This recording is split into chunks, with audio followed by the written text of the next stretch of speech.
Hello students.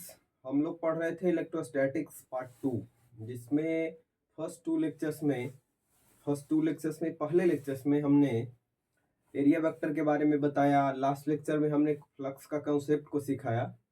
आज हम उसके मीनिंग को समझेंगे। जो फ्लक्स का फॉर्मूला हम लोगों ने फाइंड आउट किया है, उसका मीनिंग समझेंगे और उस पर बेस्ड न्यूमेरिकल्स करेंगे। ठीक है, तो चलिए पहले हम फार्मूला को रिकॉल करते हैं और उसके मीनिंग को समझते हैं और फिर उस पर बारी बारी से न्यूमेरिकल्स करेंगे। तो देखिए, लास्ट लेक्चर में हमने सीखा कि फाई इज इक्वल टू होता है ई ए कॉस थीटा। ठीक है, ई क्या है? Electric field. ए क्या है? एरिया। कॉस थीटा में थीटा क्या है? Angle between electric field vector and area vector के बीच का एंगल। इस रिजल्ट को आप ऐसे भी लिख सकते हैं, E dot A means electric field dot area vector, मतलब dot product of electric field and area is equal to flux. Dot product होने के कारण ये स्केलर क्वांटिटी होता है। ठीक, थीटा क्या है? तो थीटा है angle between area vector and electric field vector. ठीक है, देखिए हमारे पास एक इस तरीके का एरिया गिवन है। ठीक, और इलेक्ट्रिक फील्ड जो है गिवन है इस तरीके से, ऐसे इलेक्ट्रिक फील्ड ऐसे है और एरिया वेक्टर पता है आपको कि सरफेस के नॉर्मल होता है। सरफेस ऐसे रखा हुआ है, ऐसे। ठीक है, तो एरिया वेक्टर इसके परपेंडिकुलर होगा सरफेस के। तो ये रहा आपका area vector.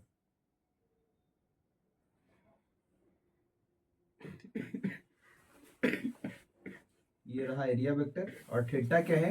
Angle between electric field and area vector. ठीक, अब ध्यान से अगर इस फॉर्मूला को आप देखें तो इसको आप ऐसे भी तो लिख सकते हैं ना, ई कॉस थीटा इंटू ए। क्या लिख सकते हैं ना, ई कॉस थीटा इंटू ए। ये दोनों को एक साथ लिख लिए। ई कॉस थीटा यहाँ पे देखिए क्या बताता है। इलेक्ट्रिक फील्ड वेक्टर ऐसे है, इसका ये वाला जो कंपोनेंट है एरिया वेक्टर के अलोंग वो होगा ई कॉस थीटा। ठीक है, तो फ्लक्स को हम डिफाइन करते समय भी बताए थे कि किसी भी गिवन एरिया से सरफेस के नॉर्मली, ये मान लीजिए सरफेस है, तो सरफेस के नॉर्मली जो फील्ड लाइंस पास करता है उसी को फ्लक्स बोलते हैं। देखिए एक्चुअल में जो फील्ड था, इलेक्ट्रिक फील्ड, वो ऐसे एग्जिस्ट कर रहा था। हमने क्या किया, एरिया वेक्टर के अलोंग या सरफेस के परपेंडिकुलर कंपोनेंट बना लिया, तो ई कॉस थीटा आ गया। तो E cos theta into surface area से जब हम मल्टीप्लाई करेंगे, ई कॉस थीटा और सरफेस एरिया को मल्टीप्लाई करेंगे तो हमें फ्लक्स मिल जाएगा। किसके थ्रू? उस गिवन एरिया के थ्रू। तो हम क्या बोलते हैं फ्लक्स के बारे में कि जो इलेक्ट्रिक फील्ड लाइंस होना चाहिए या इलेक्ट्रिक फील्ड जो होना चाहिए, स्ट्रेंथ ऑफ इलेक्ट्रिक फील्ड या मैग्नीट्यूड ऑफ इलेक्ट्रिक फील्ड, उसका कंपोनेंट होना चाहिए किसके लॉन्ग? एरिया वेक्टर के लॉन्ग या सरफेस के परपेंडिकुलर। ठीक है, इलेक्ट्रिक फील्ड लाइंस पास करना चाहिए और वो फील्ड लाइंस या वो इलेक्ट्रिक फील्ड का कंपोनेंट जो एरिया वेक्टर के डायरेक्शन में होता है, उसी के कारण यहाँ पे फ्लक्स फॉर्म करता है। तो ये चीज याद रखिएगा कि ये ई कॉस थीटा का मतलब क्या, कि electric field along the area vector और फील्ड लाइंस इन द, क्या बोलेंगे, field lines normal to the area. ठीक है, normal to the surface area. ठीक, तो इलेक्ट्रिक फील्ड का हम ये वाला कंपोनेंट यूज करते हैं फ्लक्स फाइंड करने में। ठीक है, आइए हम एक क्वेश्चन को करते हैं और क्लियरिटी आएगा। देखिए क्वेश्चन ये है इसी में कि इलेक्ट्रिक फील्ड जो है ये है ऐसे, ई नोट इनटू, इसी को क्वेश्चन बना लीजिए। इलेक्ट्रिक फील्ड क्या है?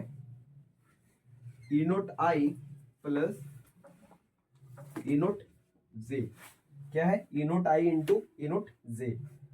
तो सॉरी, बोल रहा है क्या कि इसका सरफेस एरिया को अगर ए एज्यूम कर लिया जाए तो इसके थ्रू फ्लक्स हमें बताइए।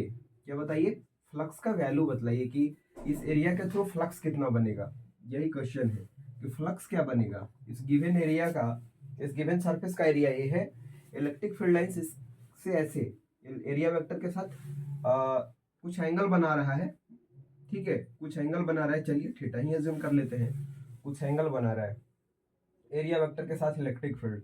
तो बोल रहे हैं कि इस गिवन एरिया से फ्लक्स कितना बनेगा। तो देखिए फ्लक्स इज इक्वल टू क्या होता है, इलेक्ट्रिक फील्ड का वो परपेंडिकुलर कंपोनेंट, ठीक है, परपेंडिकुलर कंपोनेंट एरिया वेक्टर के अलोंग इनटू एरिया, ठीक है ना, यही लिखते हैं ना। या तो इसको आप ऐसे लिखें, इलेक्ट्रिक फील्ड का परपेंडिकुलर कंपोनेंट एरिया के या सरफेस के परपेंडिकुलर कंपोनेंट इलेक्ट्रिक फील्ड का इनटू एरिया। तो देखिए कि सरफेस के परपेंडिकुलर इलेक्ट्रिक फील्ड का कौन सा कंपोनेंट है, तो ये नोट है, ठीक है, ये तो अलोंग द सरफेस है, ठीक है, ये क्या है, अलोंग द सरफेस है, सरफेस ऐसे रखा हुआ है और जे कंपोनेंट ऐसे बनेगा, इसको अगर हम एक्स अज्यूम कर लें, इसको बाई, ठीक है, तो ये वाला जो कंपोनेंट है वो तो क्या है, सरफेस एरिया के अलोंग है, सरफेस एरिया ये है, इसी के अलोंग है, और एक्स कंपोनेंट जो है सरफेस एरिया के परपेंडिकुलर है। तो देखिए ई परपेंडिकुलर का वैल्यू गिवन है ई नोट इनटू एरिया क्या है ए, तो फ्लक्स का वैल्यू ये आ गया ई नोट इनटू ए। समझ गए, समझ में आ गया होगा। तो यही रहा फ्लक्स का वैल्यू। चलिए नेक्स्ट क्वेश्चन करते हैं। नेक्स्ट क्वेश्चन ये है,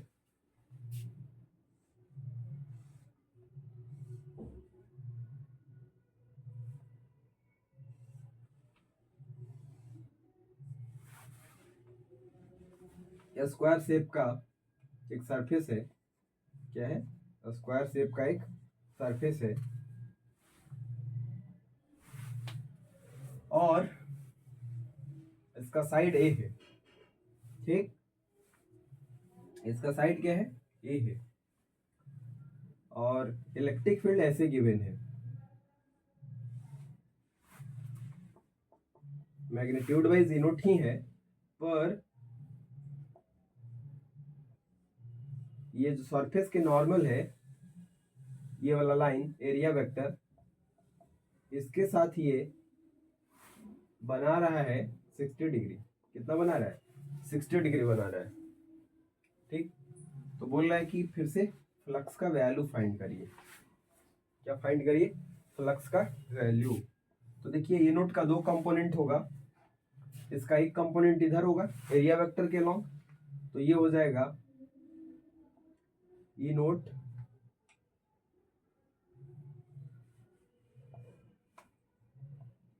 कॉस थीटा, और थीटा का वैल्यू कितना है, 60 डिग्री है।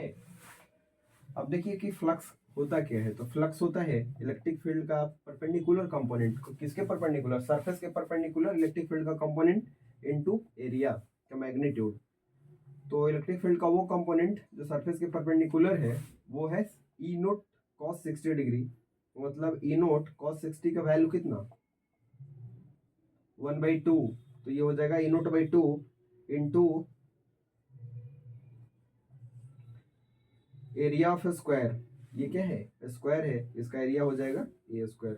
तो फ्लक्स इतना बन जाएगा, क्या हो जाएगा, फ्लक्स ई नोट का स्क्वायर अपॉन 2 बन जाएगा। समझ रहे हैं। तो ये रहा कहानी, इस तरीके से हम इसको सॉल्व करते हैं। आगे देखिए एक दो क्वेश्चन और करते हैं और क्लियरिटी आएगा। उसके पहले हम कॉन्सेप्ट ऑफ ये क्लोज सरफेस या 3D सरफेस के बारे में समझा देते हैं कि उसका फ्लक्स कैसे फाइंड करेंगे।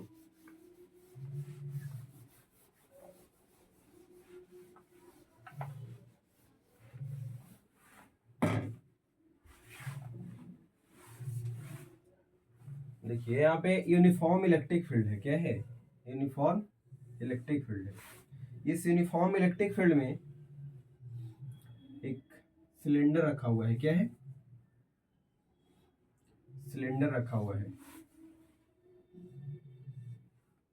और सिलेंडर का भी क्रॉस सेक्शन यूनिफॉर्म है, इलेक्ट्रिक फील्ड भी यूनिफॉर्म है, और सिलेंडर भी यूनिफॉर्म है, दोनों का सरफेस एरिया ये दोनों एंड का ए है। तो यहाँ पे एरिया वेक्टर क्या एज्यूम करेंगे, तो यहाँ पे देख रहे हैं कि दो सरफेस फ्लैट है और एक कर्व्ड है। दो सरफेस फ्लैट है, ये फ्लैट है, समतल है, और ये कर्व्ड है, ये वाला पार्ट, ठीक है, ऐसे। तो यहाँ पे आपको ओवरऑल कोई एक डायरेक्शन नहीं मिलेगा एरिया का, ये पूरा फ्लैट है तो इसके लिए एक एरिया हो सकता है। और जब 3D सरफेस हो और ये क्लोज हो तो एरिया वेक्टर का जो डायरेक्शन होता है, डायरेक्शन जो होगा किसका, एरिया का, वो लेंगे हम लोग नॉर्मल टू द सरफेस। किधर लेंगे, नॉर्मल टू द आउटवर्ड, लिखिए outward normal to the surface, outward लेंगे, आउटवर्ड एंड नॉर्मल, या outward normal to the surface, ठीक है। एरिया तो फाइंड आउट कर ही सकते हैं मैग्नीट्यूड।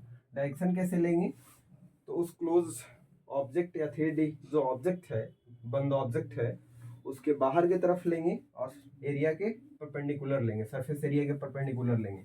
अब यहाँ देखिए 3 एरिया है, 1 2 और एक कर्व वाला, ये A1 है और ये A2 है और ये A3 है। 3 में से A1 का अगर आपको एरिया फाइंड आउट करना हो तो A1 का मैग्नीट्यूड मान लीजिए A है, ठीक है, लेकिन डायरेक्शन कैसे एज्यूम करेंगे, तो इस सरफेस के परपेंडिकुलर किधर बनेगा, इधर भी और इधर। लेकिन ध्यान रहे ये वाला नॉर्मल लेंगे तो इनटू द ये ऑब्जेक्ट हो जाएगा ना, फिगर हो जाएगा, इसीलिए आउटवर्ड नॉर्मल लेना है, तो ऑलवेज ये वाला होगा एरिया वेक्टर, ठीक है। इसके लिए निकाल लिए, इसके लिए भी एरिया वेक्टर इधर हो जाएगा। अब ये दो सरफेस फ्लैट था, इसको निकाल लिए, इसमें अब हम इसको कैसे निकालेंगे कर्व वाला का, तो कर्व वाला के लिए क्या करिए कि उसको बहुत छोटे छोटे छोटे छोटे फ्लैट सरफेस में बांट दीजिए। जैसे मान लीजिए ये कर्व सरफेस है, तो कर्व सरफेस पे एक बहुत छोटा सा एलिमेंट ले लीजिए एरिया का, एक बहुत छोटा सा एरिया का एलिमेंट ले लीजिए। जब बहुत छोटा सा होगा तो उस कर्व सरफेस पे जो छोटा एलिमेंट है वो भी फ्लैट दिखने लगेगा, और उस पर आप नॉर्मल ड्रॉ कर लीजिए, परपेंडिकुलर लाइन बना लीजिए। तो परपेंडिकुलर वहां भी दो तरीके से बनेगा, एक अंदर की तरफ एक बाहर की तरफ। तो ये अंदर वाला नहीं लेना है, आउटवर्ड नॉर्मल लेना है, तो ये हो जाएगा DA वेक्टर, ठीक है। ये छोटा सरफेस हम एज्यूम किए हैं, उसका एरिया DA है, डी मतलब बहुत छोटा एरिया, तो उसके नॉर्मल बाहर की तरफ हो जाएगा, अंदर वाला नहीं लेना है ऑलवेज। यहाँ पे भी लेना हो तो ऐसे छोटा सा एरिया बना लीजिए और बाहर की तरफ इसका नॉर्मल ले लीजिए, ठीक है। कहीं भी बनाना हो तो कर्व सरफेस पे छोटा सा बना लीजिए और उस पर परपेंडिकुलर ड्रॉ कर लीजिए और उसका डायरेक्शन बाहर की तरफ कंसिडर करिए, DA वेक्टर, ठीक है। तो इस तरीके से क्लोज सरफेस में हम लोग एरिया वेक्टर अज्यूम करते हैं। मान लीजिए ये क्यूब शेप का है फिगर, 3D क्यूब होता ही है 3D। यहाँ पे हमें बनाना होगा तो क्या करेंगे, एरिया का डायरेक्शन अगर हमें एज्यूम करना होगा तो क्या करेंगे, तो यहाँ पे आप देख रहे होंगे कि 6 सरफेस है, तो 6 यहाँ पे फ्लैट सरफेस है, प्रत्येक फ्लैट सरफेस पे हम परपेंडिकुलर तो ड्रॉ कर सकते हैं। ये फ्लैट सरफेस है कैसे है, तो यहाँ पे एक परपेंडिकुलर ड्रॉ कर लेंगे, A1 है, A1 वेक्टर इधर हो जाएगा, ये सरफेस है A2, इस पे A2 वेक्टर इधर हो जाएगा, नीचे वाले पे इसके परपेंडिकुलर बना लेंगे और बाहर की तरफ बना लेंगे A3। तो बंद सरफेस में यही तरीका है, अगर कर्व है तो DA छोटा सा एरिया एलिमेंट आप कट करिए या बना लीजिए उसके सरफेस पे, और अगर फ्लैट है तो ठीक है, फिर पूरे फ्लैट सरफेस के लिए एक ही डायरेक्शन होगा, तो उस फ्लैट सरफेस पे नॉर्मल ड्रॉ कर लीजिए, लेकिन ध्यान रहे वो नॉर्मल बाहर की तरफ होना चाहिए, अंदर भी बन सकता था लेकिन अंदर वाला नहीं लेना है 3D क्लोज सरफेस में। तो यही कहानी है एरिया वेक्टर के डायरेक्शन को अज्यूम करने का। आइए हम फ्लक्स फाइंड करते हैं इस क्लोज सरफेस के थ्रू। तो चलिए इस बचे हुए जगह में हम कोशिश करते हैं एक क्वेश्चन यहीं पे आपको करवा दें। तो यहाँ पे देखिए इलेक्ट्रिक फील्ड गिवन है, क्या है, इलेक्ट्रिक फील्ड गिवन है, क्या गिवन है, E0 × I, क्या गिवन है, ई नोट इंटू आई, और इसमें एक सिलेंडर रखा हुआ है,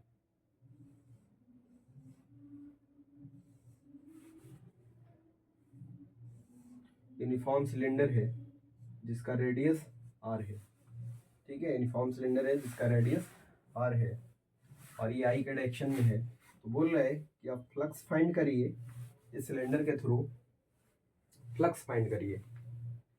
तो यहाँ पे 3 सरफेस होगा, एक तो ये, दूसरा ये और तीसरा कर्व सरफेस। तो फ्लैट से तो आसानी से हम निकाल लेंगे। पहले ये सरफेस 1 है, ये सरफेस 2 है और तीसरा ये कर्व वाला है। ठीक है, टोटल फ्लक्स चाहिए तो φ1 φ2 φ3 का सम करेंगे, फ्लक्स 1 फ्लक्स 2 और फ्लक्स 3। तो देखिए बारी बारी से हम फाइंड कर रहे हैं।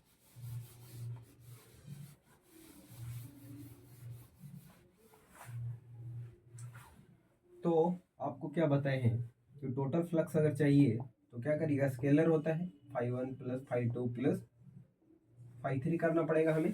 वेक्टर होता नहीं है कि हम ट्रायंगल और वेक्टर एडिशन लगाएं, स्केलर में सिंपली ऐड कर देते हैं। तो चलिए पहले φ1 फाइंड करते हैं। तो φ1 फाइंड करने के लिए क्या करेंगे, तो इलेक्ट्रिक फील्ड के परपेंडिकुलर सरफेस एरिया के परपेंडिकुलर इलेक्ट्रिक फील्ड का कंपोनेंट इनटू एरिया। तो ये फर्स्ट सरफेस है, फर्स्ट सरफेस ये फ्लैट है और सर्कल है। सर्कल का एरिया क्या होता है, तो ये होता है पाई इंटू आर स्क्वायर। ठीक, अब इलेक्ट्रिक फील्ड क्या है, ई नोट है, लेकिन इस डायरेक्शन में है और एरिया वेक्टर किधर है, इधर है। एरिया वेक्टर A1 वेक्टर इधर है और इलेक्ट्रिक फील्ड वेक्टर इधर है, ई नोट आई।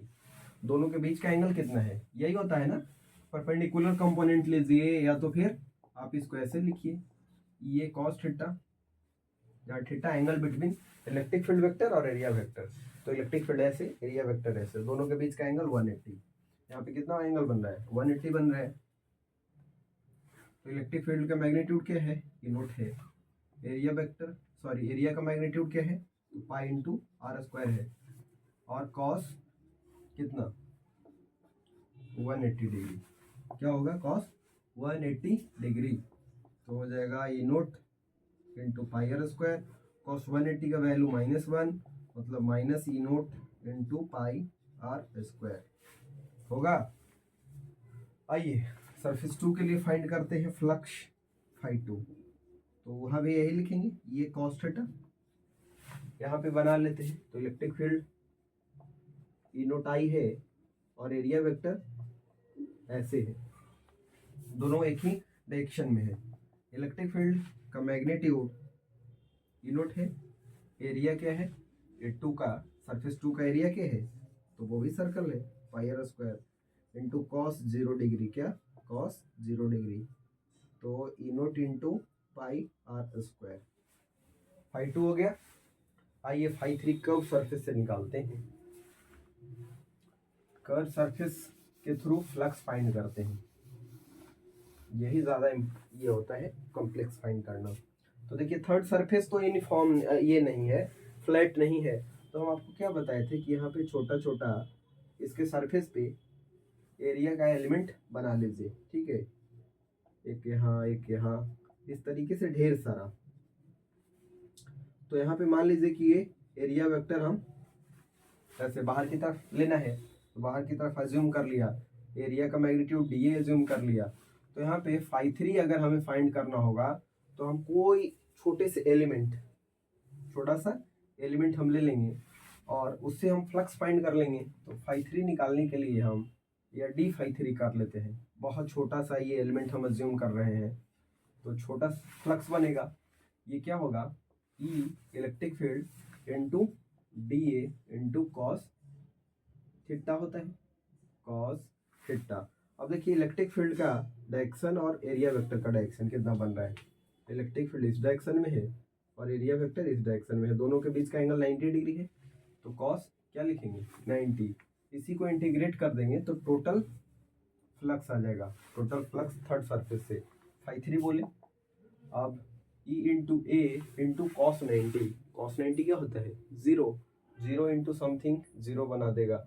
अब 0 का इंटीग्रेशन करिए, 0 को 1000 बार भी जोड़िएगा तो क्या आएगा, 0 आएगा। तो φ3 आ गया थर्ड सरफेस से या कर्व सरफेस से फ्लक्स का वैल्यू निकल करके आ गया। अब टोटल फ्लक्स चाहिए,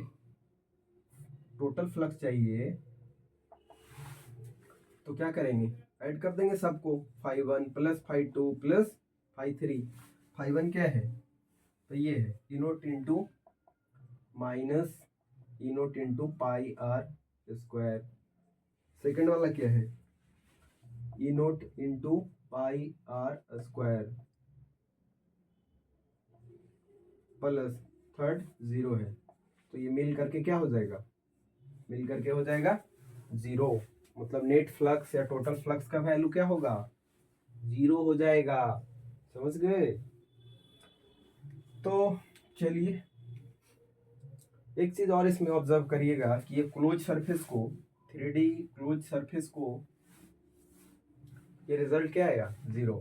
तो आप ऐसे कह सकते हैं कि अगर 3D या क्लोज सरफेस को हम यूनिफॉर्म इलेक्ट्रिक फील्ड में ले जाते हैं तो उससे बनने वाला जो फ्लक्स होता है, जो नेट फ्लक्स होता है, वो 0 हो जाता है। इसको आप रिजल्ट के तौर पे याद रखिए। हो सकता है कभी कभी मैं आपसे फाइंड करने के लिए नहीं, ये कॉन्सेप्ट को ऐसे पूछ दे कि याद है या समझते हैं कि नहीं इस चीज़ को, तो आप कह सकते हैं कि 3D या फिर क्लोज फिगर के थ्रू जो फ्लक्स होता है वो 0 होता है। कब, जब ये फील्ड क्या हो, कांस्टेंट हो या यूनिफॉर्म हो,